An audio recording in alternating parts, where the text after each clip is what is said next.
All right, can a muzzle brake improve accuracy? Short answer is yes. However, there's always a chance it could also decrease accuracy. Now, in most cases, if you've done everything else correctly, it should improve your accuracy. And here's the reason why. Short answer, it increases barrel mass. And it's not just that it increases your barrel mass, but it's where it increases your barrel mass. So on this Ruger here, we have a sporter barrel. It's a very thin profile barrel. It's a very low mass barrel. So when you fire, because of the harmonics of the metal, the barrel is going to undulate, right? As such, right? Slightly exaggerated. And that undulation is going to result in the end of your barrel either being above or below or left or right of where it was when you actually pulled the trigger. Now, that's not necessarily a bad thing. That happens in all barrels. It's going to happen more on a thin profile barrel than it will on a bull barrel. And that's why with bull barrels, they're generally considered to be more accurate.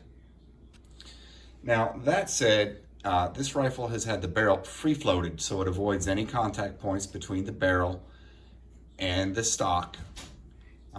And that is very important in accuracy because of the barrel harmonics and the undulation of that barrel, so that it doesn't make contact with anything that could disturb its natural harmonics.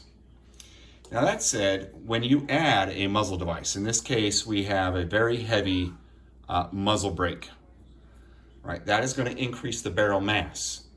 And if you remember from school in physics, an object that is in motion tends to stay in motion.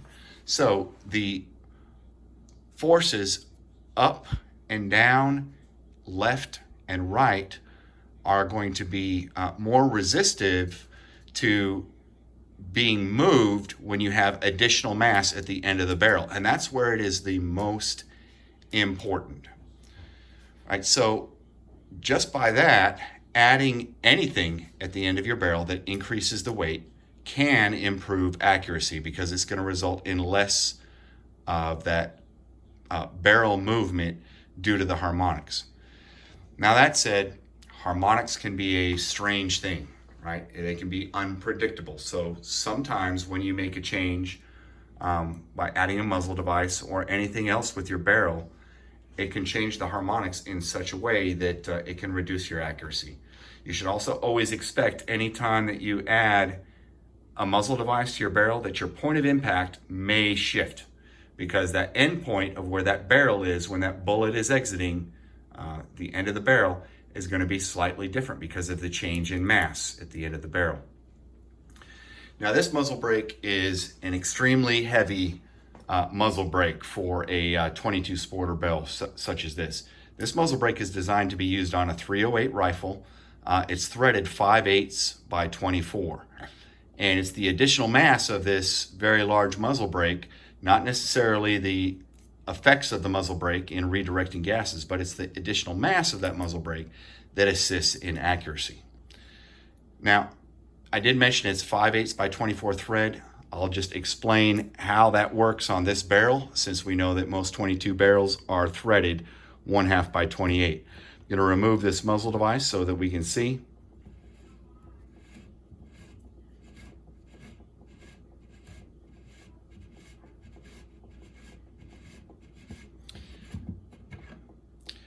And I don't know how well we can see it, but there's something installed there in the threads of the muzzle brake itself.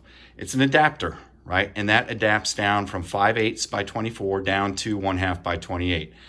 Now, the advantage to this for this particular compensator was that the last few threads of this adapter become very, very snug before the adapter is tightened all the way in. And I don't know how well you can see it, but there is still a tiny little gap before the front shoulder of the adapter and the rear shoulder of the muzzle brake. So I still have a tiny little bit more I could have tightened it.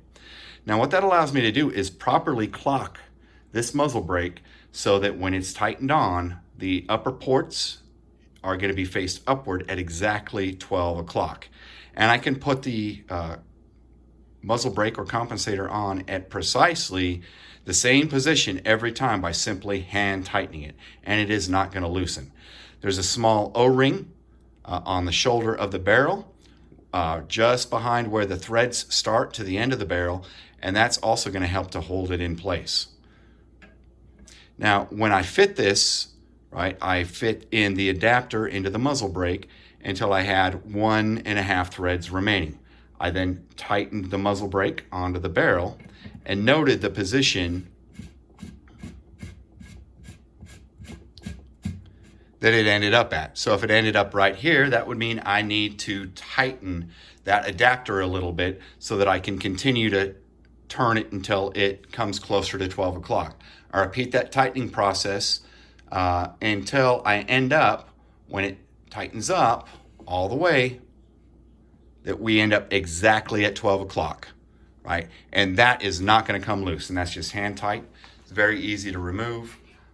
So that worked out very well for me. I happen to have this compensator on hand. It's a JP 308 compensator that was left over from a previous build that I never finished. So I had that laying around for a few years. I was glad to be able to use it.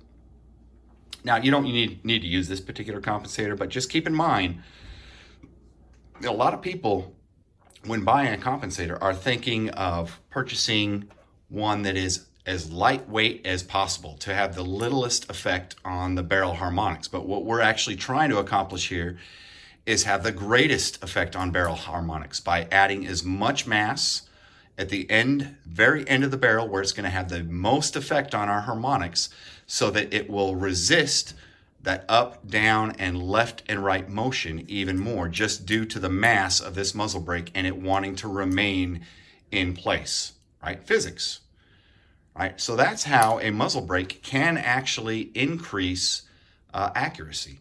The added benefit to this is that even though this is overboard for a 308 bullet, it still has enough of a compensation effect that it reduces recoil, and through these upper ports here, it helps to push down on the barrel a little bit.